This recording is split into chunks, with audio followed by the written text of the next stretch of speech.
कुछ लोग तो ये चाहते हैं कि यूनिवर्सिटी कागज़ की होती तो उसको जला दिया जाता या उसको बिल्कुल मटिया मेट कर दिया जाता कि ये यूनिवर्सिटी कुछ लोगों को चुभती है। तो ये सबसे बड़ा एक अपराध है उनका कि उन्होंने इतना बड़ा एक तालीमी इदारा बनाया, एक एजुकेशनल एक हब बनाया, सेंटर बनाया। समाजवादी पार्टी में मुसलमानों को लाने का जो श्रेय है वो आजम खान को जाता है। मुसलमानों को आपने क्या दिया? लोग तो ये सवाल करते हैं ना। देखिए, अब ये सवाल तो अखिलेश यादव से होना चाहिए, मुलायम सिंह यादव से भी होना चाहिए। और मध्य प्रदेश के मुख्यमंत्री ने कहा कि आजम खान का नाम लेने के बाद नहाना पड़ता है। मैंने कहा चलो गंदो, मेरा नाम लेने से नहा तो लेते हो कम से कम। मैं कहता हूं खूब गाली दो, जितनी तुम गाली देते हो उतनी मेरे कमजोर हाथ की मुट्ठियां मजबूत होती हैं।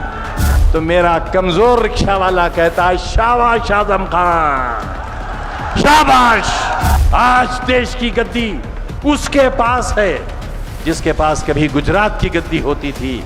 अरे आओ तय करो, हिंदुस्तान का दिल गुजरात नहीं है, हिंदुस्तान का दिल उत्तर प्रदेश है। मैं आपसे ये कब कह रहा हूं कलमा पढ़िए आप?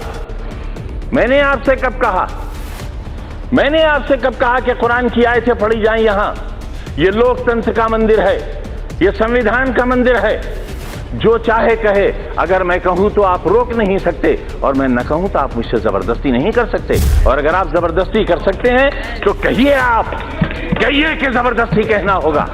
इसलिए आज आखिरी बार तुमसे ये कहता हूं कि मेरे दर्द का इंतकाम लो, बदला लो मेरे दर्द का। मेरे गुनाह ये है कि मैं तुम्हारा हमदर्द हूं, तुम्हारे आंसू पीता हूं, तुम्हारे खून से टपकी हुई जिस्म से टपकी हुई हर बूंद को अपनी जुबान से चाट लेता हूं। यह है गुनाह। मोदी जी सफाई अभियान की झाड़ू तुम्हारे हाथ में देना चाहते हैं और मैं तुम्हारे बच्चों के हाथों में कलम देना चाहता हूं। यह है मेरा गुनाह।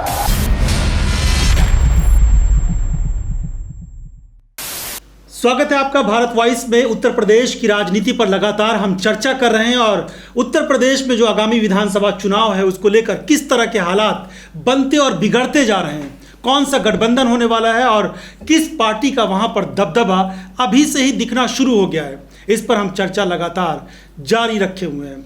इसके पहले कि कुछ बड़ी पार्टियों के बारे में बात करेंगे, आज बात करते हैं आजम खान के बारे में। आजम खान इन दिनों जेल में है। समाजवादी पार्टी के पास ऐसा इस वक्त कोई भी चेहरा नहीं है जो आजम खान जैसा चेहरा हो, जो सिर्फ राज्य में नहीं, उत्तर प्रदेश में नहीं, बल्कि देश भर में उनका एक नाम हो, राजनीति में एक दबदबा हो। ऐसी स्थिति में आजम खान के नहीं होने से इस चुनाव पर कितना प्रभाव पड़ेगा, आजम खान आखिर जेल में क्यों है, उनको इस तरह से क्यों प्रताड़ित किया गया, आजम खान के नहीं होने की वजह से समाजवादी पार्टी पर कितना असर पड़ेगा, इन तमाम बातों पर हम आगे चर्चा करेंगे विस्तार से। हमारे साथ वरिष्ठ पत्रकार अबू नसर इकबाल साहब हैं, आपका बहुत बहुत स्वागत। सबसे पहले, आजम खान इस वक्त नहीं है, जेल में है, तो क्या वो चुनाव तक जेल में ही रहेंगे क्या? देखिए, ये तो अभी क्योंकि सारे मामले सब जुडिस हैं और जिस तरह से उन पर एक के बाद एक सरकार की तरफ से शिकंजा कस रहा है, आज भी एक उनको कोई राहत नहीं मिली। मोहम्मद अली जौहर यूनिवर्सिटी का गेट तोड़ने के आदेश जारी रखे अदालत ने। तो उम्मीद बहुत कम है कि जब तक ये सरकार है आजम खान को किसी तरह की कोई राहत मिलेगी, क्योंकि जो केस हैं उनके ऊपर वो बहुत छोटे छोटे केस हैं। भैंस चोरी, किताबें चोरी, बकरी चोरी या इस तरह के केस हैं और 100 से ज़्यादा केस उन पर लगाए इस सरकार ने और पिछले 1.5 साल से वो जेल में है। तो उम्मीद तो कम है। और दूसरी चीज़ ये है कि आपने जो दूसरा सवाल किया कि कितना असर पड़ेगा समाजवादी पार्टी की सियासत पर, समाजवादी पार्टी के चुनाव पर कितना असर पड़ेगा, तो हाँ, बहुत बड़ा असर पड़ने वाला है समाजवादी पार्टी पर, समाजवादी पार्टी के चुनाव पर। अगर आजम खान के बिना समाजवादी पार्टी जाती है इन चुनाव में, क्योंकि इतना बड़ा कोई मुस्लिम चेहरा समाजवादी पार्टी के पास नहीं है। समाजवादी पार्टी मुसलमानों की पार्टी या मुसलमानों की हितैषी पार्टी होने का दम भरती है, और उसके पास छोटे छोटे मुस्लिम नेता तो बहुत सारे हैं लोकल लेवल पर जिनका असर है, लेकिन प्रदेश के ऊपर जिसका कोई असर हो ऐसा कोई मुस्लिम नेता समाजवादी पार्टी के पास फिलहाल फिलवक्त नहीं है, आजम खान के अलावा। आजम खान जेल में हैं, बीमार भी हैं, हॉस्पिटलाइज हैं। ऐसे में अगर उनको कोई राहत नहीं मिलती है तो एक बहुत बड़ा झटका समाजवादी पार्टी के लिए रहने वाला है। समाजवादी पार्टी को इतना बड़ा झटका लगेगा, लेकिन समाजवादी पार्टी ने तो उनका साथ छोड़ दिया, जेल गए जी। उनके लिए कोई ऐसा बहुत बड़ा कैंपेन तो नहीं चलाया सपा ने। देखिए, कहा जाता है ऐसा, अब ये जाहिर सी बात है, ये बातें मीडिया में नहीं आ पाती हैं, ये पर्दे के पीछे की बातें हैं, वो मैं आपसे शेयर कर रहा हूँ।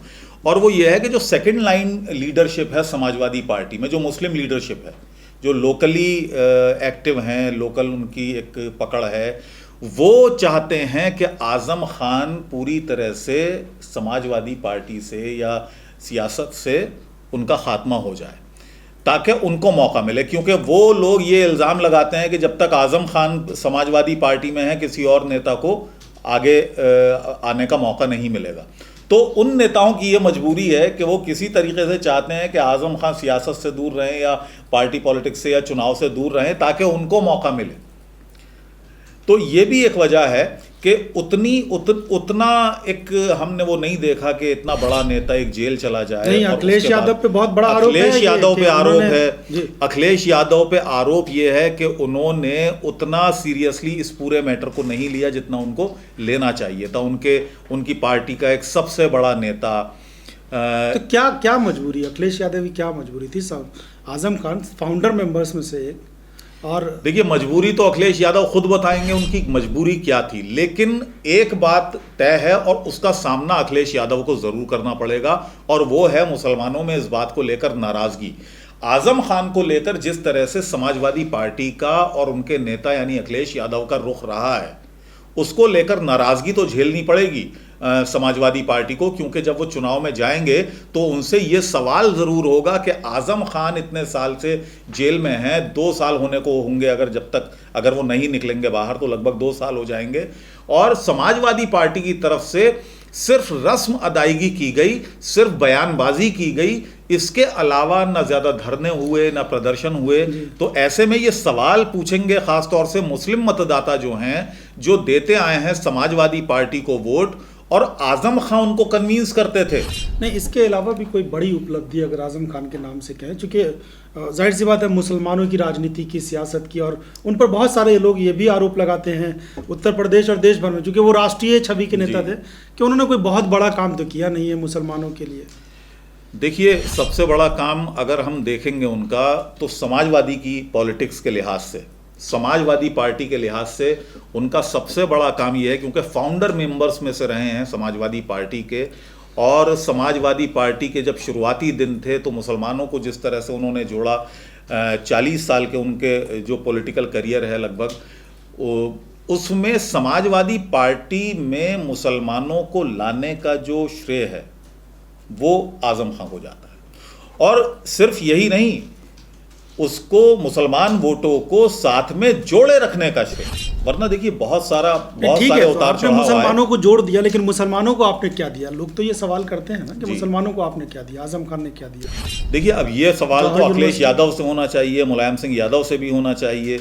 उनको अगर देखा जाए तो सबसे बड़ी जो उपलब्धि उनकी देखी जाए तो यूनिवर्सिटी है, क्योंकि वो कहते आए हैं शुरू से ही कि शिक्षा जब तक नहीं होगी मुसलमानों में, तो मुसलमानों का जो भविष्य है वो यहाँ पर बहुत ज़्यादा सिक्योर नहीं होगा। तो ये एक सबसे बड़ी उपलब्धि उनकी रहती है। और एक मुस्लिम ख़ास तौर से नेता के लिए बहुत सारी चुनौतियाँ होती हैं। ये हम उत्तर प्रदेश में या बिहार में देख सकते हैं कि मुसलमान को बहुत सारी चुनौतियों का भी सामना करना पड़ सकता है। उनके एक बयान को एक इशू बना लिया जाता था, वो टाइम वाला बयान हो या कश्मीर पर दिया गया बयान हो, किस तरीके से नेशनल इशू बने। अच्छा, एक तस्वीर भी वायरल हो रही है, हम देखते हैं कि मोहम्मद शहाबुद्दीन और लालू प्रसाद यादव और आज़म खान और मुलायम सिंह यादव के साथ एक तस्वीर वायरल हो रही है, और लोग कह रहे हैं कि यही हश्र होगा अगर दूसरों का साथ देंगे आप तो अपनी पॉलिटिक्स कीजिए, अपनी क़यादत कीजिए, अपने नेता खुद बनिए। देखिए ये चीज़ जो है, ये जो आपने जिस तस्वीर का जिक्र किया है, मुझे भी, मेरे पास भी कुछ कहीं से आई थी ये तस्वीर, और हालांकि पार्टी का नाम तो नहीं था उसमें कि किस पार्टी ने ये जारी की है ये तस्वीर, लेकिन मैं आपको बता दूं कि इस तरह की तस्वीरें, क्योंकि अब असदुद्दीन ओवैसी भी मैदान में है और असदुद्दीन ओवैसी इसी नारे के साथ आ रहे हैं कि अब ताबेदारी नहीं चलेगी, यानी गुलामी नहीं चलेगी, बल्कि हिस्सेदारी की बात होगी। तो असदुद्दीन ओवैसी और उनकी पार्टी MIM, ये जो नाराज़गी मुसलमानों में आज़म खान को लेकर है, उसको पूरी तरह से कैश कराने के फिराक में है कि किसी तरह से मुसलमानों की वो नाराज़गी का फ़ायदा MIM को मिले, और जिसकी उम्मीद भी है इस चुनाव में कि हो सकता है कि एक बहुत बड़ा तबका है मुसलमानों का जो आज़म खान के इशू पर समाजवादी पार्टी से सवाल कर रहा है और नाराज़ भी है, तो वो वोट इस चुनाव में MIM को चला जाए। तो ये वो वोटर निशाने पर है MIM के, जो ये कह रहा है कि अपनी क़यादत होगी, अपनी बात होगी और अपनी हिस्सेदारी की हम बात करेंगे, सत्ता में या सरकार जो भी बनाएगा उससे हिस्सेदारी की हम बात करेंगे। क्योंकि इसमें कोई दो राय नहीं कि जब समाजवादी पार्टी को मुसलमान वोट देता है, BSP को वोट दे देता है, तो वहाँ पर फिर हिस्सेदारी की बात कोई नहीं करता है। चलिए, आपका बहुत बहुत धन्यवाद हमसे बातचीत करने के लिए, और बहुत कुछ जानकारी हमें लगता है कि आप दर्शकों को भी मिली होगी। अगर आपको ये वीडियो पसंद आए तो लाइक और शेयर ज़रूर कर दीजिएगा। चैनल को सब्सक्राइब नहीं किया तो सब्सक्राइब कर दीजिए। बहुत बहुत धन्यवाद।